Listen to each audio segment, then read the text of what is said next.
Je louerai l'agneau de Dieu assis sur le trône. Je l'adorerai et le louerai, lui seul, lui qui est et qui est et qui vient.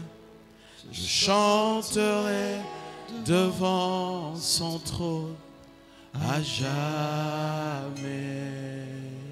à jamais, à jamais, à jamais. Je louerai l'agneau de Dieu assis sur le trône.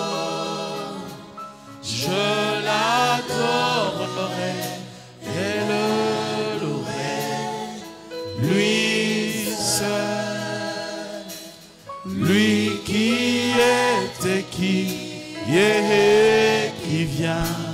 Je chanterai devant son trône à jamais, à jamais, à jamais. À jamais, à jamais. Nous t'adorerons toi seul, personne d'autre que toi, Jésus. Parce que en toi, nous avons trouvé la vie, le salut. Et nous te louerons toi seul, personne d'autre que toi. Tu mérites toute notre adoration. Car toi seul est Dieu. Il est écrit qu'il n'y a sous le soleil aucun autre nom par lequel nous pouvons être sauvés, si ce n'est le nom de Jésus. Et c'est Jésus que nous sommes venus adorer ce matin. C'est Jésus pour qui nous nous sommes rassemblés ce matin. Et nous voulons que ce culte soit à la gloire de Jésus. Seigneur, s'il te plaît, bénis ces instants. Bénis ta parole, oins-la. Nous voulons t'écouter, t'entendre, nous parler. Parce que lorsque toi, tu nous parles, Seigneur, tu nous communiques la vie. Et c'est de la vie dont nous avons besoin. Que ce qui vient d'en haut, Seigneur, soit notre partage. Que ce qui est de l'homme disparaisse. Au nom de Jésus, nous avons ainsi prié. Ensemble, nous disons Amen. Nous acclamons le Seigneur. Merci Seigneur. Reprenons nos places s'il vous plaît. Je vous salue tous au nom de Jésus. Et gloire soit rendue à Dieu pour ce dimanche matin où nous venons encore dans sa présence. Alléluia. Faites de toutes les nations des disciples. Voilà le thème que nous sommes en train de partager depuis le début de ce mois d'évangélisation. Et nous avons commencé à parler de ce sujet depuis dimanche passé. Faites de toutes les nations des disciples. Nous avons essayé de comprendre le contexte dans lequel Jésus parlait lorsqu'il a dit à ses disciples d'aller et de faire de toutes les nations des disciples. Nous retrouvons ce texte de référence dans Matthieu 28, versets 18 à 20. Matthieu 28, 18 à 20. La Bible déclare: Jésus s'étant approché, leur parla ainsi. Tout pouvoir m'a été donné dans le ciel et sur la terre. Allez, faites de toutes les nations des disciples, les baptisant au nom du Père, du Fils et du Saint-Esprit, et enseignez-leur à observer tout ce que je vous ai prescrit. Et voici, je suis avec vous tous les jours jusqu'à la fin du monde. Alléluia. Nous avons essayé de comprendre ce que la Bible était en train de dire exactement. Et nous avons compris que d'abord, c'est une recommandation que le Seigneur fait à tous les chrétiens. Premièrement, c'était les apôtres, mais ensuite les serviteurs, les ministres de Dieu, et puis l'ensemble de la communauté chrétienne. Amen. Et nous avons ici dit qu'il était intéressant de avoir la compréhension de ce que le Seigneur est en train de dire. Quand il dit « aller », la plupart du temps et bien souvent par le passé, on a enseigné que c'était un ordre que Dieu donnait. Mais le contexte de cette pensée en grec veut tout simplement dire en allant, faites de toutes les nations des disciples, ou alors pendant que vous allez. Donc l'ordre n'est pas d'aller, mais l'ordre est de faire de toutes les nations des disciples. Est-ce que vous me comprenez? Il y a une nuance ici. Ce qui est un ordre dans ces textes, c'est faire de toutes les nations des disciples. Il ne nous impose pas d'aller, mais il nous impose de faire des disciples. Ce qui fait que longtemps nous avons pensé qu'il s'agissait de l'ordre d'aller, ce qui faisait qu'on imposait aux chrétiens d'aller absolument. Et ceci a fait qu'à la longue, les chrétiens se sont lassés.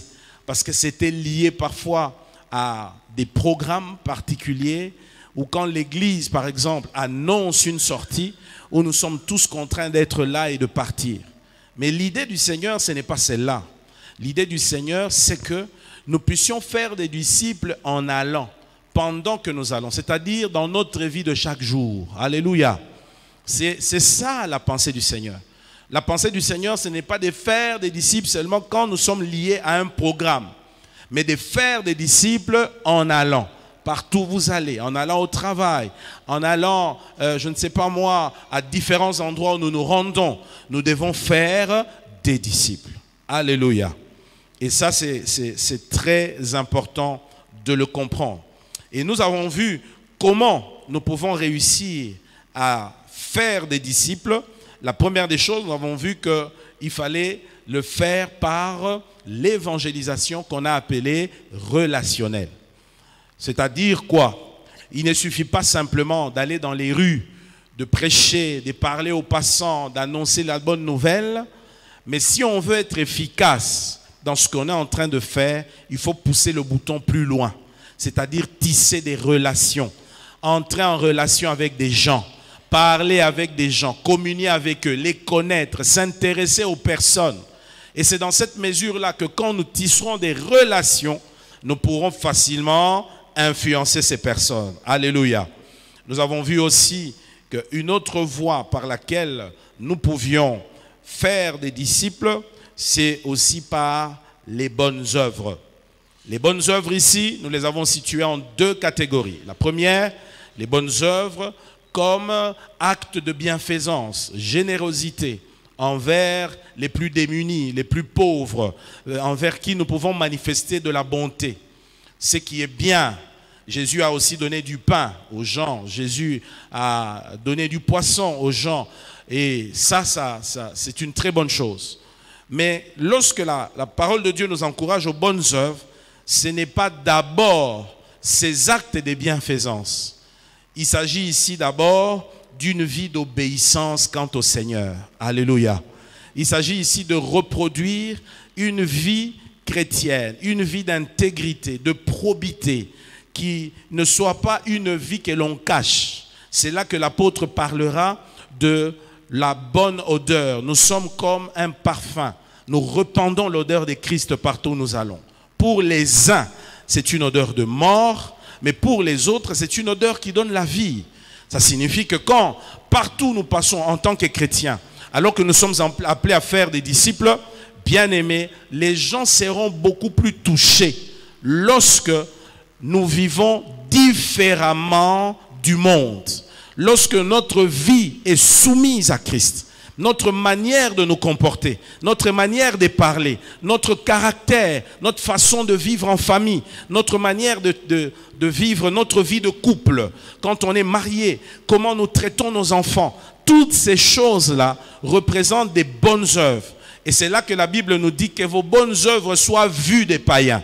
Il s'agit ici d'une vie de conduite intègre devant le Seigneur, afin que le jour où Dieu les visitera, qu'ils puissent bénir le Seigneur pour ces bonnes œuvres qu'ils auront vues. C'est là que la Bible nous compare à la lumière du monde. Quelqu'un peut dire Amen. nous devons être conscients que quelquefois notre vie parle plus que nos paroles. Notre témoignage, la réputation que nous avons là où nous vivons, comment nous vivons avec les gens, comment nous vivons nous-mêmes dans nos familles, dans nos maisons. Et frères, ces choses ne se disent pas, mais c'est ça la vie chrétienne véritable. Alléluia. Un chrétien doit être conscient qu'il est vu de beaucoup de gens, qu'il est une référence pour beaucoup de gens. Il y a des gens qui se convertiront simplement par votre conduite, une conduite soumise à Dieu. La Bible même en parle. Quand vous lisez 1 Pierre 3, vous verrez que la Bible parle aux épouses, des personnes qui se sont mariées païens, et puis voilà, la femme se convertit, elle vient au Seigneur, elle veut voir son mari aussi venir à Christ.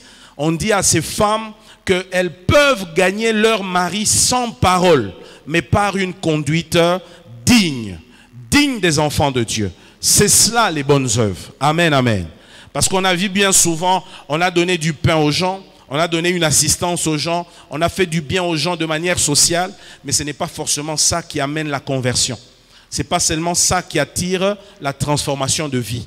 Ce qui transforme la vie, c'est lorsque nous devenons ces lettres écrites, ces parfums de bonne odeur pour le Seigneur. Est-ce qu'on peut dire Amen?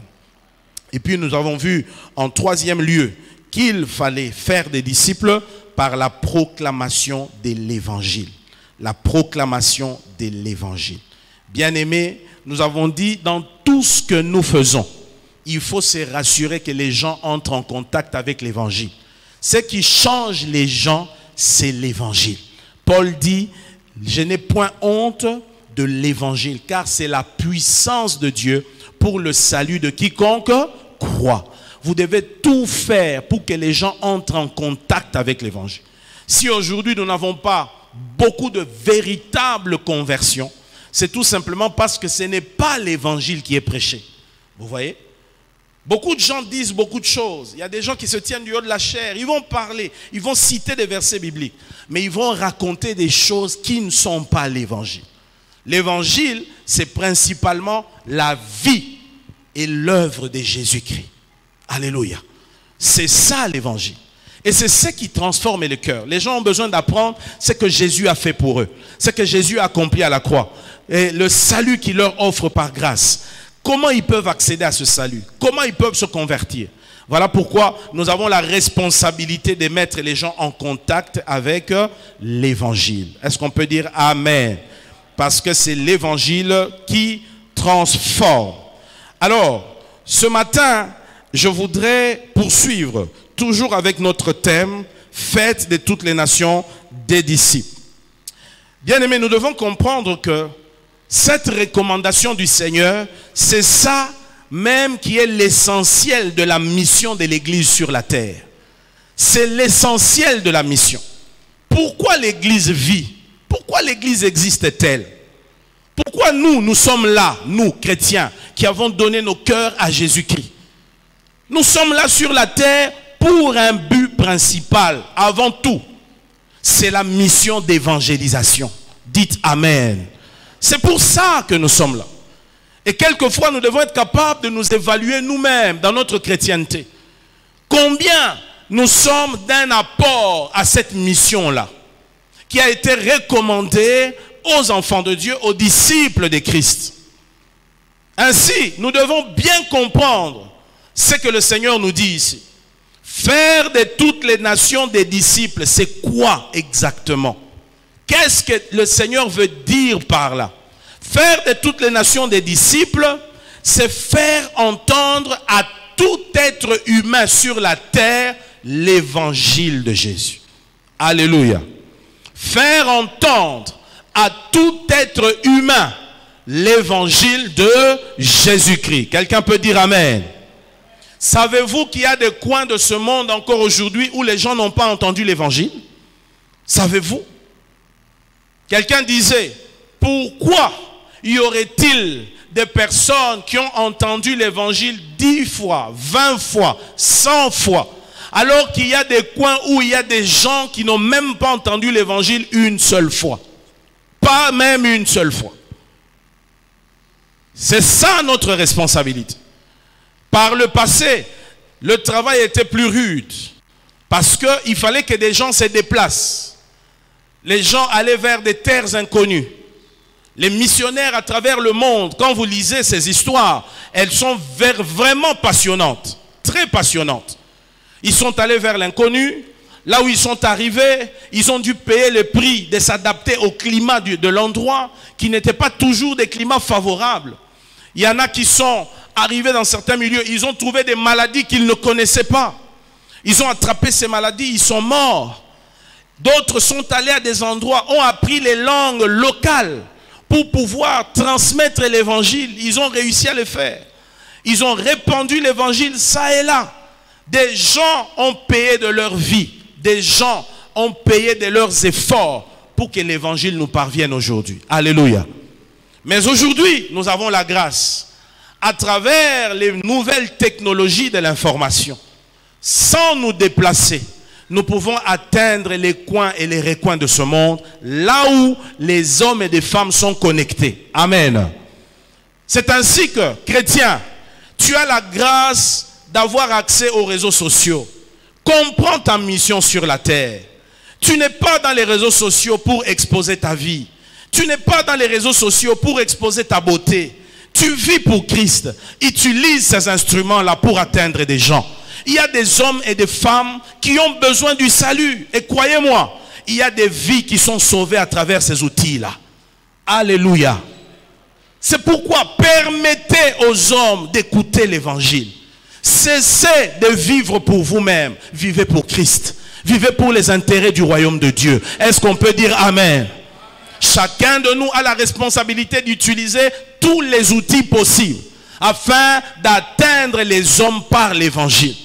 Même ici, dans notre contrée où nous sommes, il y a des gens qui écoutent l'évangile soi-disant, mais qui ne sont pas encore à Christ.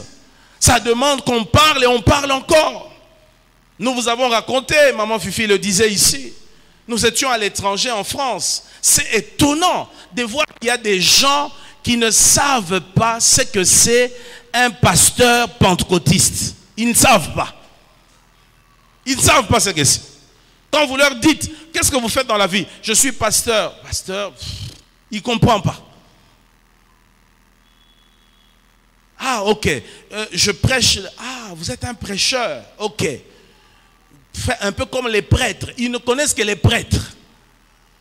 Vous entendez ça? Nous vivons en plein 21e siècle. Mais il y a des gens qui sont totalement déconnectés de la réalité que nous vivons ici. Vous voyez, nous sommes habitués à venir à l'église tout le temps, à chanter, à danser. On a même des langages qui sont devenus tellement spirituels. On ne comprend pas qu'il y a des hommes et des femmes qui ne comprennent rien à tout ce que nous faisons ici. Ces gens existent dans notre société d'aujourd'hui. Notre responsabilité, c'est de tout faire pour que les gens entendent l'évangile. C'est pourquoi je défie tous les membres de cette église.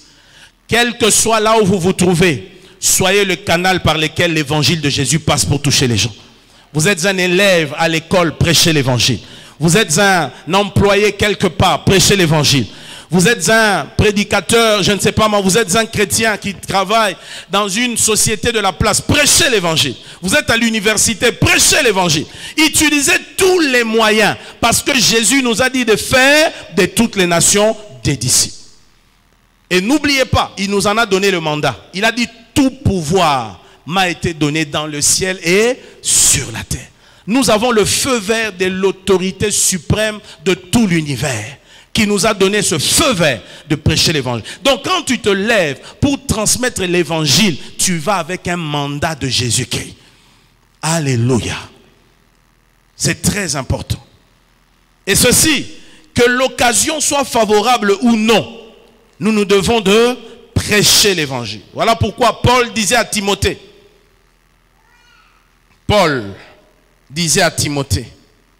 dans 2 Timothée chapitre 4, versets 1 à 2. Voilà l'appel qu'il lance à proclamer l'évangile.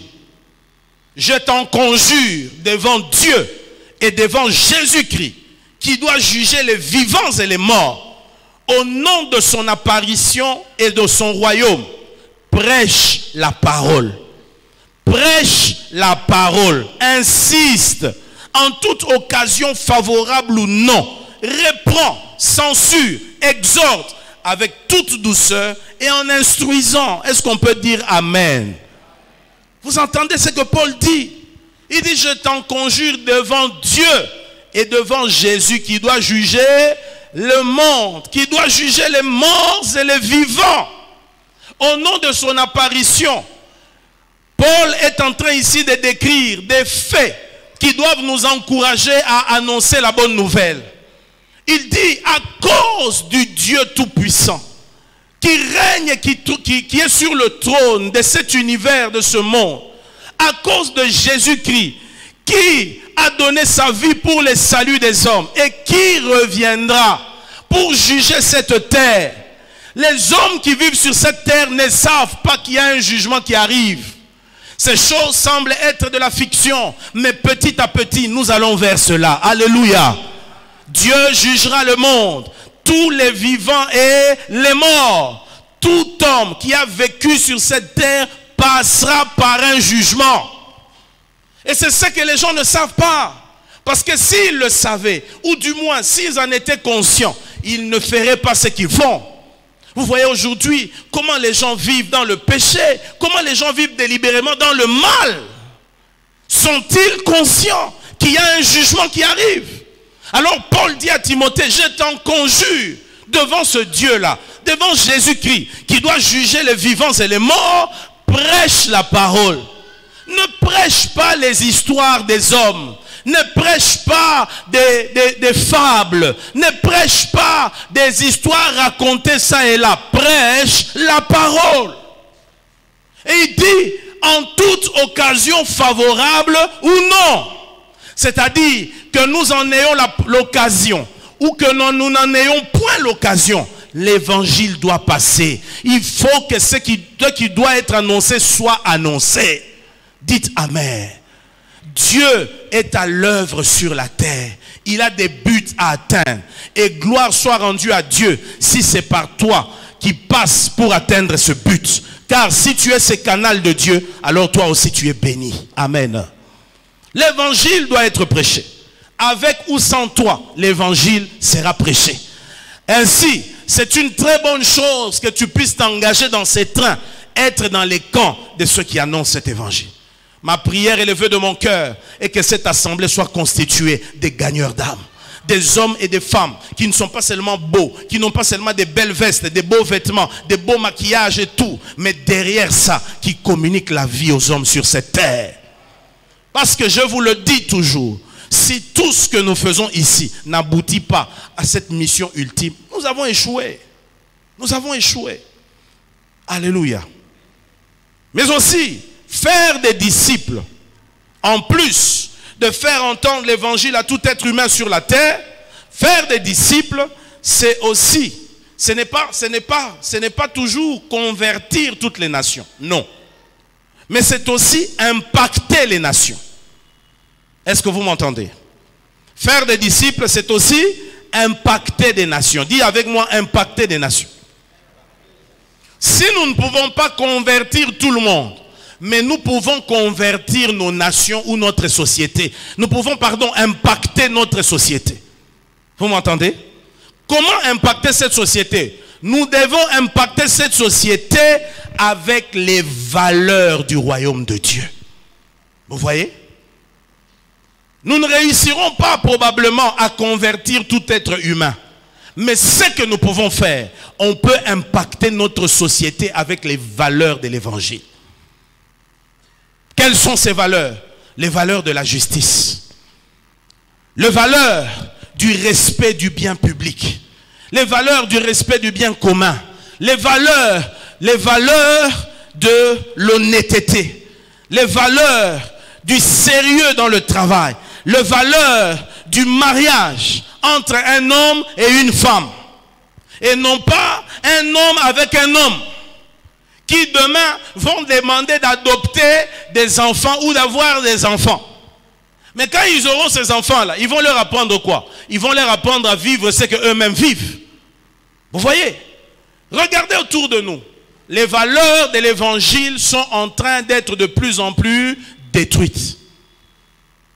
Dans notre pays, nous avons connu un réveil. L'évangile a été prêché dans cette nation. Et vous savez, elle a eu des conséquences positives. Par exemple, il y a beaucoup de pratiques qui se faisaient dans notre pays qui ont cessé à cause de l'évangile. Les plus âgés se souviendront. Lorsqu'il y avait deuil, il y avait toujours des pratiques. On devait couper et raser les cheveux de la veuve. On prenait les ongles du défunt. On allait mettre l'argent dans les cercueils du défunt. Des pratiques de ce genre. Mais depuis que l'évangile est venu, ces choses se sont arrêtées. Vrai ou faux? Ceci nous montre qu'il y a eu un réveil qui est arrivé. Aujourd'hui, s'il y a beaucoup de mariages qui sont célébrés à la mairie, mais c'est tout simplement parce que nous, en tant qu'Église, nous exigeons, avant de bénir un mariage à l'Église, il faut qu'il soit reconnu par l'État. Et ça a encouragé beaucoup de mariages. Il y avait trop d'unions libres avant que le réveil ne vienne. C'est une manière positive d'influencer la société. Alléluia. En Occident, il y a 50 ans, il y a 60 ans, 100 ans passés, il y a beaucoup de choses qui ne se faisaient pas. Vous savez que la plupart des constitutions dans le monde ont été calquées sur le modèle de la Bible. Parce que l'évangile avait été prêché. Et bien aimé, j'aurais vraiment voulu que Dieu nous accorde une grâce un jour, que je transforme cet auditoire ou cette salle en un auditoire de cours. Que je vous enseigne sur l'histoire des réveils et de l'expansion de l'évangile dans le monde. Vous serez étonnés. Vous serez étonnés, bien-aimés. Il y a eu des réveils que des pays comme la France, l'Angleterre ont connus.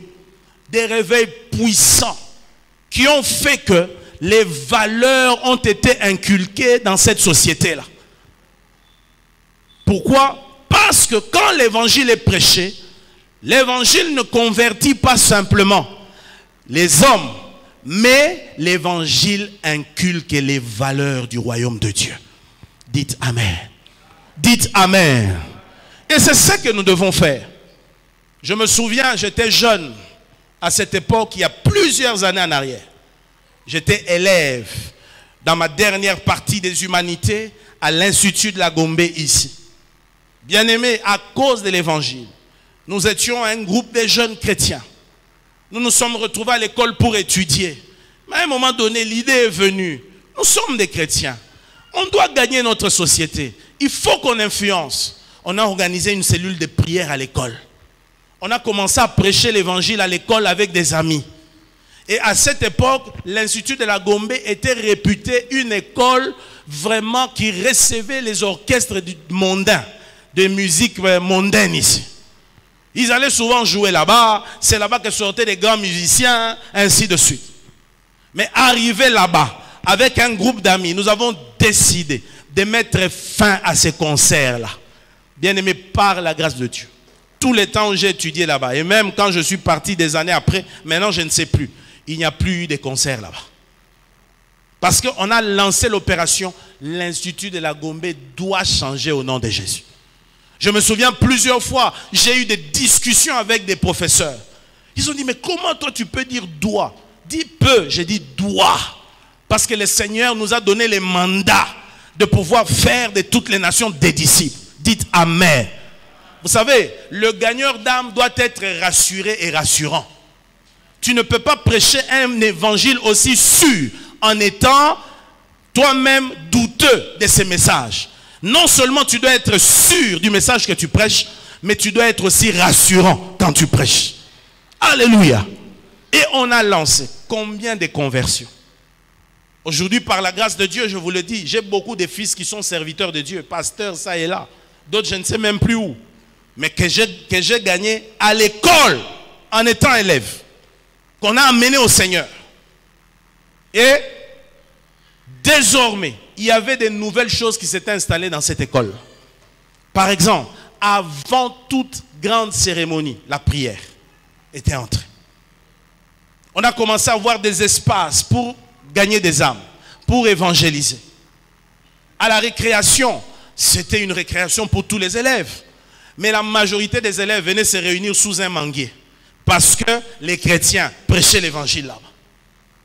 Je me souviens qu'on a eu des accès auprès du numéro 1 de l'école, les préfets. Pendant longtemps, ils ne prenaient jamais de grandes décisions sans consulter les chrétiens. Je crois que c'est ça la pensée du Seigneur. Bien-aimés, impactons notre environnement par les valeurs du royaume de Dieu. Ça doit commencer où? À Jérusalem, dans ta propre maison. Le mois prochain, nous aurons le mois de la famille. On parlera de ces choses. Il faut que l'évangile commence dans nos maisons. Nos enfants ont besoin de connaître qui est Jésus. Quelle est la place que doit occuper Jésus? Et petit à petit, nous devons influencer tout notre environnement. Tous ceux qui nous côtoient doivent être conscients de qui est Jésus. S'ils ne veulent l'accepter, mais ils doivent être capables de se soumettre du moins aux valeurs du royaume de Dieu. Moi, je l'ai dit toujours, dans ma maison, on ne fume pas. Dans ma maison, on ne boit pas d'alcool. Ça attirera toute l'incompréhension que ça a attiré, mais c'est ça les lois de ma maison. Dites Amen. Et petit à petit, tous ceux qui y viennent ont commencé à se soumettre. Vous voyez, quand quelqu'un est dans telle ou telle autre religion, tout le monde le lui accorde. Hein. Vous allez chez un musulman, vous dites, ah, ici je ne peux pas demander le porc, parce qu'il ne mange pas les porcs. Mais nous qui sommes chrétiens, on veut se jouer de nous. C'est pourquoi ne sois pas léger dans ta croyance, dans ta foi. Ta foi doit être clairement connue de tous. Dites Amen. Vous savez, il y a un degré d'autorité qui existe. Hein, quand vous marchez avec Dieu, vous craignez tellement le Seigneur que même les païens qui n'ont pas de respect pour le Dieu que vous servez, mais il fume, il vous voit, il éteint la cigarette. Il faut arriver à ce niveau-là. Quelquefois, si les gens pêchent délibérément, sachant que vous êtes chrétien devant vous, c'est qu'il y a quelque chose qui ne va pas. Alléluia. Alléluia. Est-ce que je parle à quelqu'un? Ainsi, nous devons impacter notre environnement par les valeurs du royaume de Dieu. Et ceci est possible avec l'ensemble de tous les chrétiens. Mais il est triste de constater que c'est seulement une minorité de chrétiens qui répond à cet appel. Très peu encore. Même dans cette église, combien sont mobilisés pour la mission? Combien sont mobilisés pour gagner des âmes? Très peu. Vous verrez que quand on fait des statistiques, c'est toujours la majorité qui n'est pas très engagée. Parce que les chrétiens sont dans autre chose. Alléluia. Mais maintenant, voyons rapidement, quelles sont ces raisons qui entraînent les chrétiens à manquer d'engagement en ce qui concerne la mission d'évangélisation. Les raisons du manque d'engagement à faire de toutes les nations des disciples chez la majorité des chrétiens. Je ne vais citer que quelques-unes. La première raison, plusieurs leaders chrétiens se sont détournés de la mission d'évangéliser. Dites Amen. Plusieurs. Je le dis à ma honte parce que j'en suis un. Vous savez, il y a un texte de la Bible qui dit « Je frapperai les bergers et les brebis feront quoi? Se disperseront. » Bien souvent, quand le diable veut toucher plusieurs, il commence par les leaders. Il sait que s'il amène les leaders et les convainc à une chose, ça sera presque facile et automatique d'atteindre toute la foule qui le suit. Beaucoup de leaders aujourd'hui n'enseignent plus l'évangélisation. Regardez le sujet de nos églises. Il n'y a plus d'évangélisation. Vrai ou faux? Le dire est mal? Non. Il y a des choses qu'on doit dire. Parce que la Bible dit à la loi et au témoignage, si on ne parle pas, il n'y aura pas de réveil. Alléluia. Il n'y aura pas de réveil. Il est triste de constater que plusieurs leaders, pas d'évangélisation. Regardez nos cultes et nos réunions. Est-ce que les gens viennent encore recevoir Christ? Non. On a le temps pour les miracles, chasser les démons. Tout ça est biblique, c'est vrai. Mais en priorité, c'est d'abord le salut des âmes. La priorité, c'est cela. Nous nous sommes convertis à une époque où on a trouvé nos aînés dans la foi qui nous enseignaient à évangéliser, gagner des âmes. Qui nous prêchaient que vous n'êtes pas un chrétien efficace si vous n'avez pas d'influence autour de vous. Et c'est ce qui a fait que nous avons commencé à travailler pour le salut de nos familles. Gloire à Dieu que nos familles soient converties aujourd'hui. C'est le prix que nous avons payé parce que nos leaders nous ont stimulés à cela. Est-ce qu'on peut dire Amen? Un bon nombre de leaders chrétiens se sont détournés de la mission d'évangéliser. Aujourd'hui, quand vous parlez de la mission, vous êtes considérés moins que rien. Et puis, deuxième chose, le message de la survie. L'évangile social, l'évangile de la prospérité. Avec beaucoup d'emphase sur des messages de motivation, au détriment des messages d'évangélisation ou sur la mission. Ça, c'est une deuxième raison. L'homme est ce qu'il entend. La foi vient de ce qu'on entend.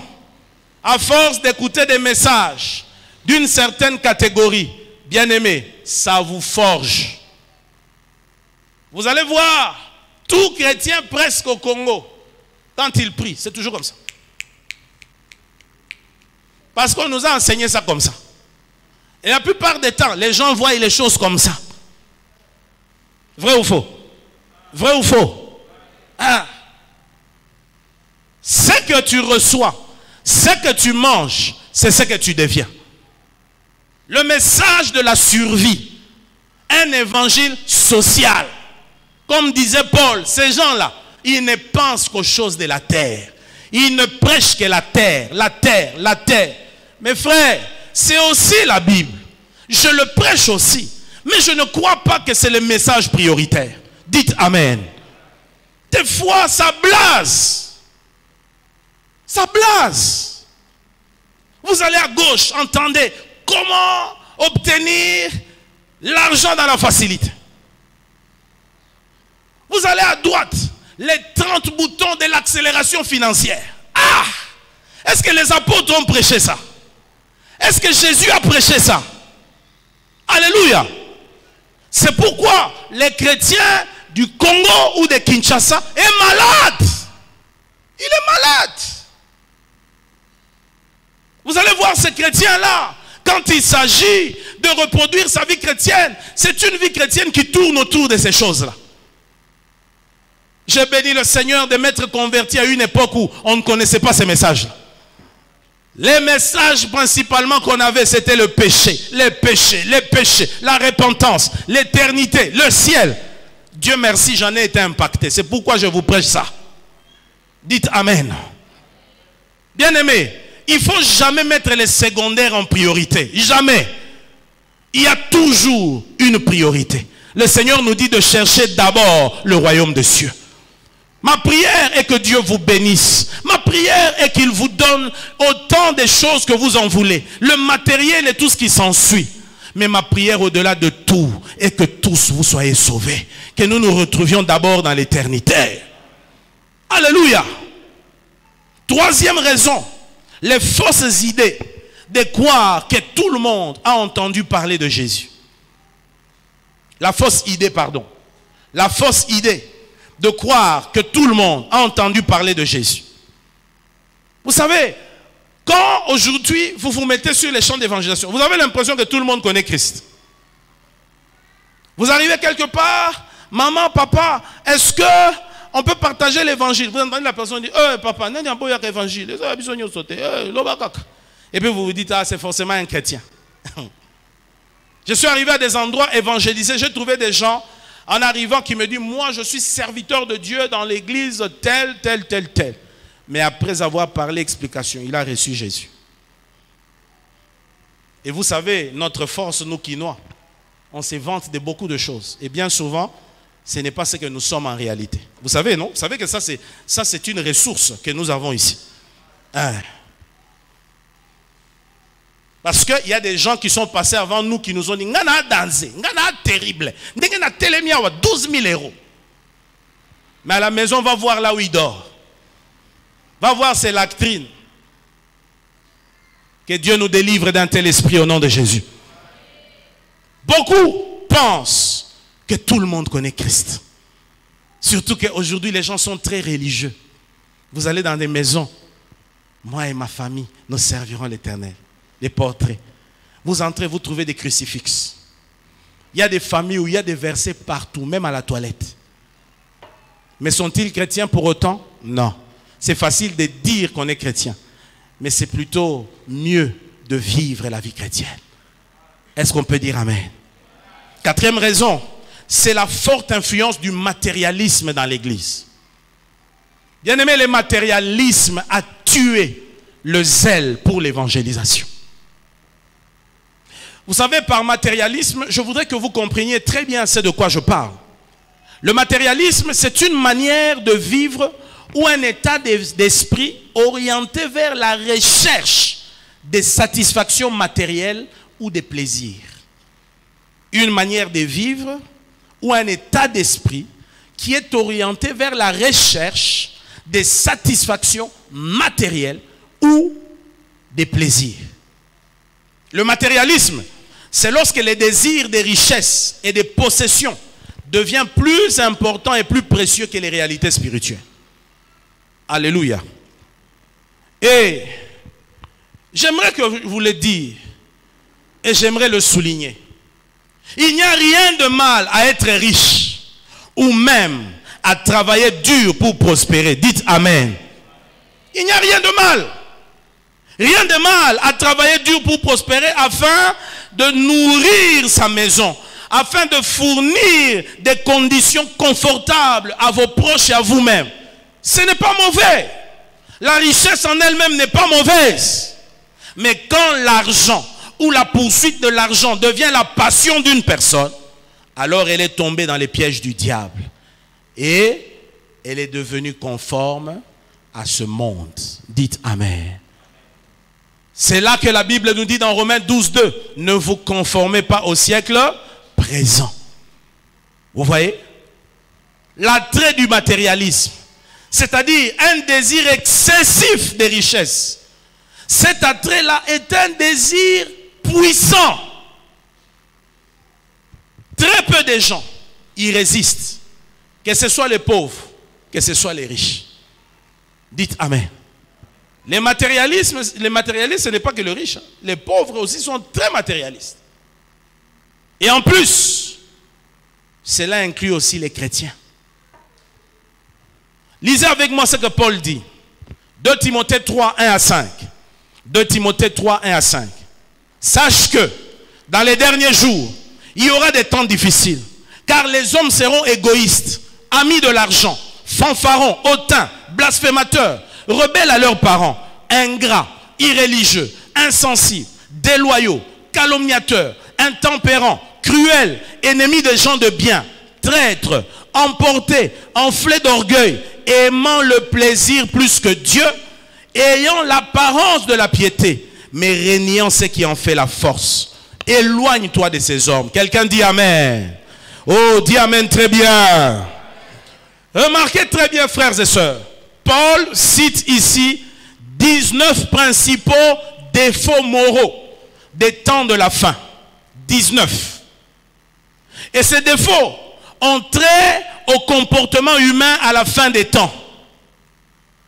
Et remarquez, les deux premiers défauts qu'il cite, il parle de l'égoïsme, premièrement, qui est en tête. Deuxièmement, il dit les gens seront amis de l'argent. Le dernier qu'il cite, il dit, ils aimeront les plaisirs plus que Dieu. Alléluia. Ainsi, vous remarquez ici que Paul met le doigt ou l'accent sur trois principales choses qui marquent la civilisation contemporaine. Quelles sont ces choses? L'amour de soi, l'égoïsme, l'amour de l'argent et l'amour des plaisirs. Ces trois choses caractérisent l'homme du temps actuel.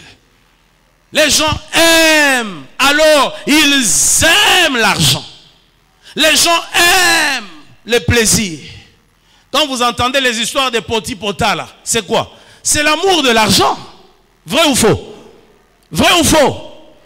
Quand vous entendez des gens qui vont se faire des liftings pour refaire les seins, pour refaire les popotins, pour refaire les corps, c'est l'amour de quoi? C'est l'amour de soi.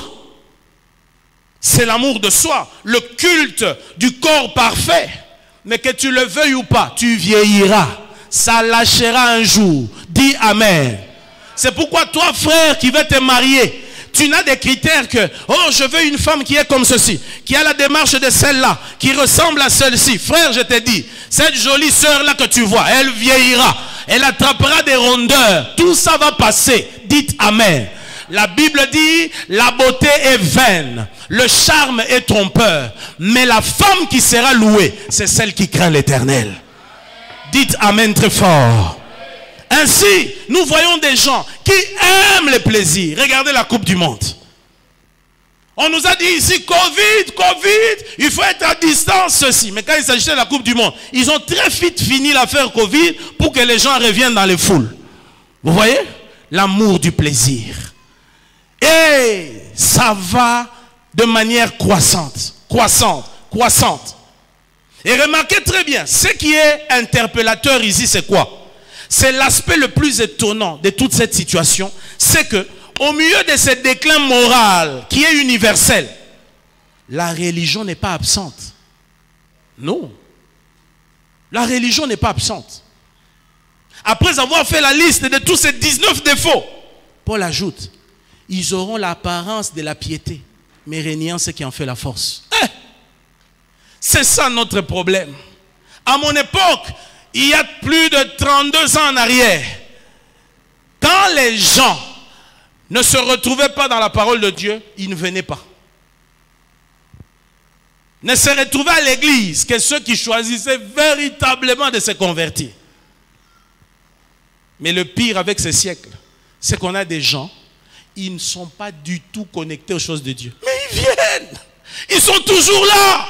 Et ils utilisent même le nom de Jésus dans le péché. Ils ont la Bible pour défendre leur conduite. Ces hommes-là qui s'unissent homme avec homme, savez-vous qu'ils sont en train de préparer une Bible? Vous le savez? Une Bible à eux. Où tous ces versets-là seront changés. Où on parlera de la relation de David et de Jonathan. On dit, ah, Jonathan aimait David comme son propre âme. Et ils disent, mais c'est cette relation-là. Alléluia. Est-ce que quelqu'un me comprend? Mais ces gens-là, ils ont un prophète. Ils ont un pasteur. Alléluia. Tous. Vous voyez? Tous ces 19 défauts. La religion n'est pas en reste. Paul dit, ils auront l'apparence de la piété. Quand vous les regardez comme ça, mot santo, chrétien. Comme j'aime à le dire, il y a des gens, comme on dit, on leur donnera le bon Dieu sans confession. Tu le regardes comme ça, tu dis, oh, c'est vraiment un chrétien. Mais si on te montre ce qu'il fait en secret, si on te montre sa face B, ya, mikombe les démons. Alléluia. Alléluia. Vous voyez la tragédie de notre époque. En d'autres termes, ces gens qui se rendent coupables de ces péchés moraux ne sont pas sans religion. Ils ont une forme de piété, une forme de religion.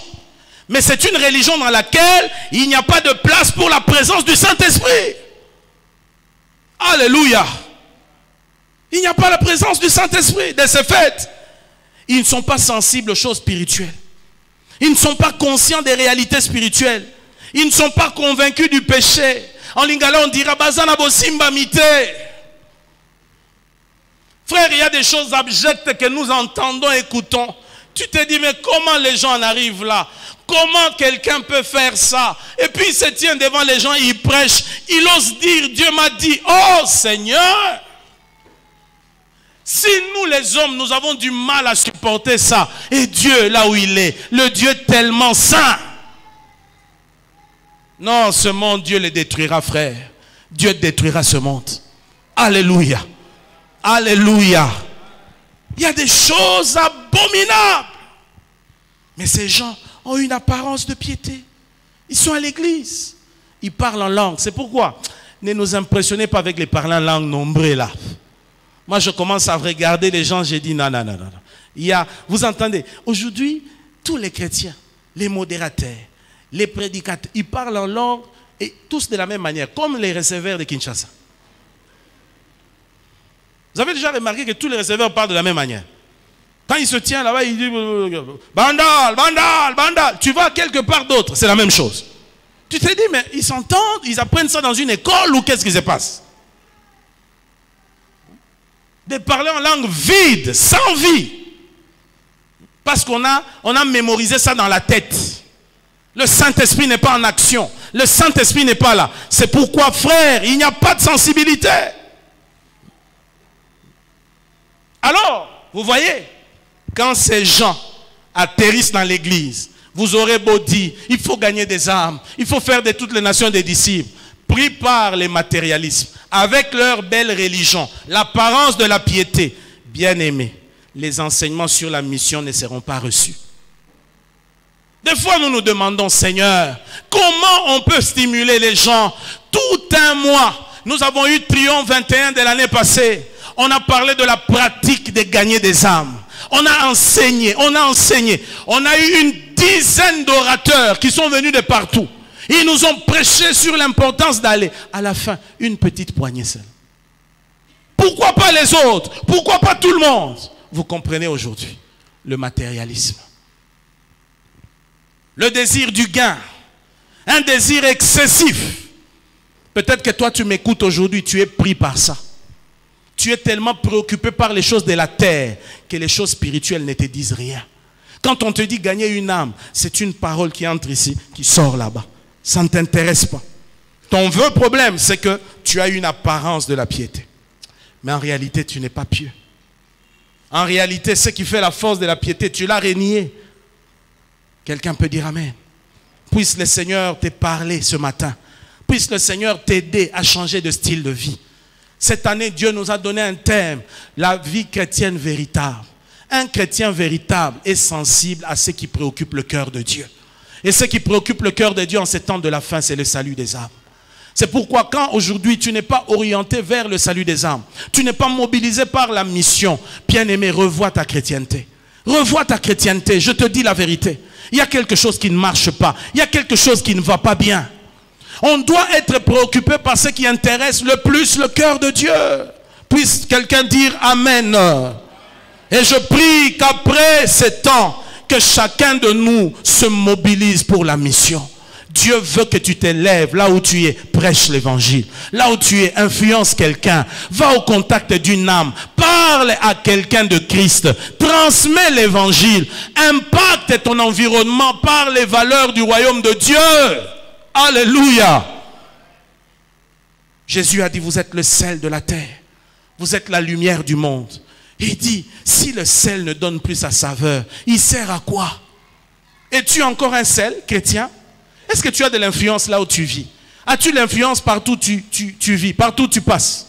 Regardez l'influence des chrétiens aujourd'hui. C'est une influence basée sur le vestimentaire. Tout ce qu'on sait de toi, c'est que tu t'habilles bien. Tu t'habilles cher. Tout ce qu'on sait de toi, c'est que tu te coiffes bien. Tout ce qu'on sait de toi, c'est que tu es joli. Tu as des belles formes. Tout ce qu'on sait de toi, c'est que tu voyages tout le temps. Non, ça c'est triste pour un chrétien. C'est pourquoi, frère, il y a des compliments qui doivent nous faire pleurer. Ce qu'on doit le plus lire dans un enfant de Dieu, c'est la vie du Christ. Il faut que quelqu'un dise, tu as quelque chose que je n'ai pas. Quand je regarde ta façon de vivre, j'ai envie d'être comme toi. Dis-moi un peu, quel est ton secret? Alléluia. Là où tout le monde triche, toi tu ne triches pas, mais tu réussis. Il vient vers toi, il dit, nous autres on triche, mais toi tu ne triches pas. Dis-moi ton secret, c'est quoi? Alléluia. Je le dis et je le répète, le plus beau compliment qu'on peut donner à une église, ce n'est pas d'avoir le plus beau temple. Aujourd'hui on a des temples, fumée, tchouf, lumière. Vous-même vous n'avez pas bougé, mais c'est comme si vous trembliez. Parce que la lumière vous donne une apparence de quelqu'un qui tremble devant. On va dans cette église-là. Ouh, quelqu'un m'a parlé d'une église au Nigeria. Il me dit, c'est l'église la plus climatisée de Lagos. Frère, ce n'est pas ça le compliment. Dire qu'une église a la belle musique, ce n'est pas un bon compliment pour une église. Dire qu'elle est plus climatisée, ce n'est pas un bon compliment pour l'église. Dire que cette église a un son parfait, ce n'est pas le plus beau compliment. Le plus beau compliment, c'est lorsqu'un homme vient au milieu de vous, il dit, Dieu est ici. Dieu est au milieu de vous. Cette parole m'a transpercé. Cette parole m'a changé. J'ai entendu quelque chose que je n'ai jamais entendu. J'ai expérimenté quelque chose que je n'ai jamais expérimenté. Est-ce que je parle à quelqu'un? Revenons à l'essentiel. La mission d'évangélisation. Bien-aimés, quelles sont les conséquences de toutes ces raisons qui entraînent les chrétiens à ne plus évangéliser? Première conséquence, la plupart des chrétiens se sentent incapables. Frères, sœurs, allons évangéliser. Hey, moi je ne pourrais pas. Je ne pourrais pas. Je ne sais pas comment les faire. Vous voyez? Le vrai problème c'est quoi? Tu n'as pas été enseigné dessus. Tu n'as pas été stimulé dessus. Ton leader n'a pas été un modèle pour toi. Tu n'as écouté que des messages déformés. Conséquence, tu es incapable. Deuxièmement, le manque de compétences, qui va toujours dans le sens du premier. Manque de compétences, c'est-à-dire dû au manque de formation. On n'a plus de formation sur l'évangélisation. Plus de formation. Troisièmement, la peur d'évangéliser. Je vais aller dans la rue voir des gens parler qui ne me connaissent pas. Hein? Moi j'ai peur. Et s'ils me répondaient mal? Et si on me chassait? Et si c'était un kidnappeur? Et comment je vais faire? Dans toutes les sociétés, il y a toujours eu des mots. Mais l'évangile a toujours été prêché. Oublie ta petite personne. Obéis à la mission de faire de toutes les nations des disciples. Quatrièmement, l'indifférence et le manque d'intérêt. Frère, je suis frappé. Alors frappé au plus haut point. Il y a des gens qui sont d'une indifférence touchante, d'un manque d'intérêt incroyable, d'une insouciance quant à la grande commission, à l'évangélisation. Non, mais une insouciance rocambolesque. Alléluia. Incroyable. On parle d'évangélisation, il sort du culte, il rentre à la maison. Il est le même. Il revient. Vide. Voilà les chrétiens que nous avons. Nous, on allait à l'église. On nous prêche sur ces choses. Tu rentres, le cœur brûle. Le cœur fait mal. Tu as un souci dans ton cœur. Alléluia. Je me souviendrai la première fois où j'ai prêché l'évangile à mon propre frère. Avant d'aller, j'ai prié, Seigneur, ce frère qui me connaît de A à Z, qui m'a tapé quand j'étais petit, comment je vais faire? Ainsi de suite. Tout petit que j'étais, parce qu'à l'église, on nous avait dit, si tu crois au Seigneur Jésus, tu dois être sauvé avec ta famille. Et alors je suis venu, j'ai balbutié dans mes propos, mais je disais des choses qui ont touché son cœur. Alléluia. Bien-aimés dans le Seigneur, c'est le temps pour nous de nous lever et de faire de toutes les nations des disciples. Est-ce que quelqu'un m'entend? L'appel de Dieu est là. Je t'en conjure devant Dieu et devant Jésus-Christ qui doit juger les vivants et les morts. Au nom de son apparition et de son royaume, prêche la parole et insiste en toute occasion favorable ou non. Amen. Aide-moi à le dire à ton voisin. Je t'en conjure devant Dieu et devant Jésus-Christ qui doit juger les vivants et les morts. Au nom de son apparition et de son royaume, prêche la parole, insiste en toute occasion, favorable ou non, insiste, évangélise, gagne des âmes au nom de Jésus. Qu'il en soit ainsi au nom de Jésus-Christ. Si tu crois cela, dis amen très fort. Dis amen très fort. Dis amen très fort. Alors, comment développer l'audace et la passion pour gagner des âmes à Christ? Comment développer l'audace et la passion pour gagner des âmes à Christ? Premièrement, prier et demander à Dieu l'audace d'annoncer l'évangile. Prier et demander à Dieu l'audace d'annoncer l'évangile. Acte 4, 29. Acte 4, 29. Et maintenant, Seigneur, vois leurs menaces et donne à tes serviteurs d'annoncer ta parole avec une pleine assurance. Qui prie ainsi? Ce sont les apôtres. Ils sont dans la persécution. Ils vont dans la prière. Ils disent, oh Seigneur, on veut nous intimider.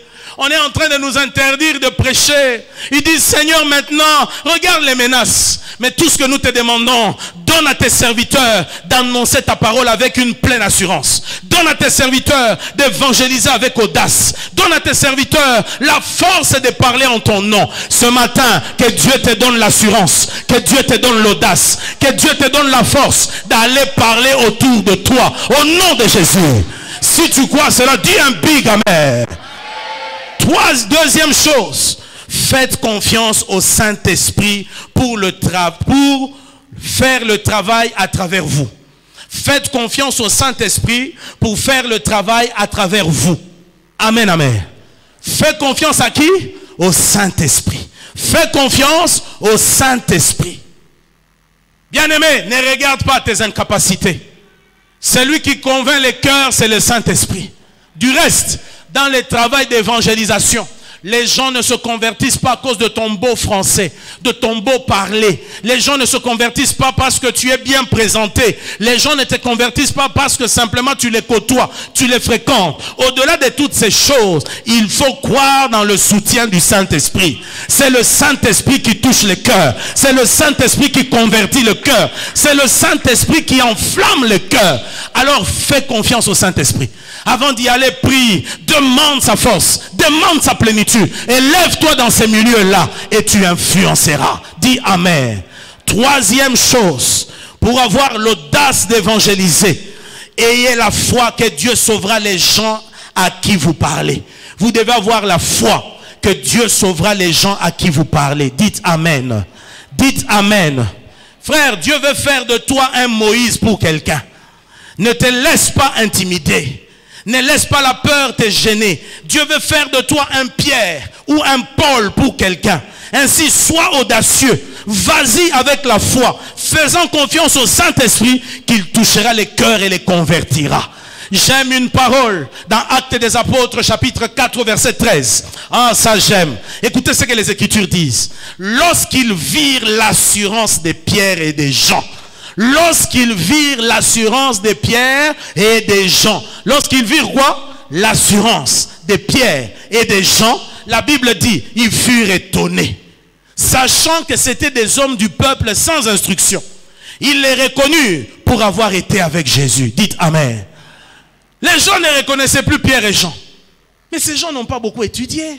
Ce sont des petits dans cette société. D'habitude, il se taisait, il ne disait rien. Mais qu'est-ce qui s'est passé? Il est ivre, il a pris du chanvre. Qu'est-ce qui se passe? D'où lui vient cette assurance? D'où lui vient cette audace? Bien-aimé, il faut évangéliser avec audace. Il faut évangéliser avec assurance. En sorte que ceux qui te connaissaient ne te reconnaissent plus. Qu'ils voient qu'effectivement, tu es conduit par le Saint-Esprit. Dis amen. Frères, sœurs, si les hommes qui sont remplis de vin, si les hommes qui sont remplis de drogue, des chanvres, changent de comportement et d'attitude, a fortiori celui qui est rempli de l'esprit. Il ne changera pas des attitudes pour la débauche, pour le péché, mais il changera des attitudes en étant audacieux pour les œuvres de l'Éternel. C'est pourquoi je prie que le Saint-Esprit travaille au milieu de nous, à tel point qu'il te rende capable d'aller affronter ceux à qui tu avais peur d'affronter. Ceux qui te faisaient peur, toutes les personnes autour de toi, que tu n'arrivais pas, pour lesquelles tu étais gêné, que Dieu te donne la force de leur parler. Que Dieu te donne la force de leur parler. Y a-t-il quelqu'un ici qui croit en la mission, qui croit qu'il est un missionnaire de Dieu? Nous sommes missionnaires. En tant que missionnaires, pour les uns, ils devront prendre des avions pour aller loin. D'autres devront voyager dans les provinces. D'autres aller au-delà des frontières. Mais pour quelqu'un d'autre, ça doit commencer dans sa maison. Tu dois être missionnaire dans ta propre maison. Tu dois être missionnaire dans ton quartier. Tu dois être missionnaire dans ton avenue. Dis amen très fort. Alors crois que lorsque tu parleras à quelqu'un, Dieu le touchera. Crois que lorsque tu parleras à quelqu'un, Dieu le convertira. Crois que lorsque tu parleras à quelqu'un, il sera enflammé au nom de Jésus. Qui le croit, qu'il dise amen très fort et que Dieu te bénisse. Baissons la tête dans la prière.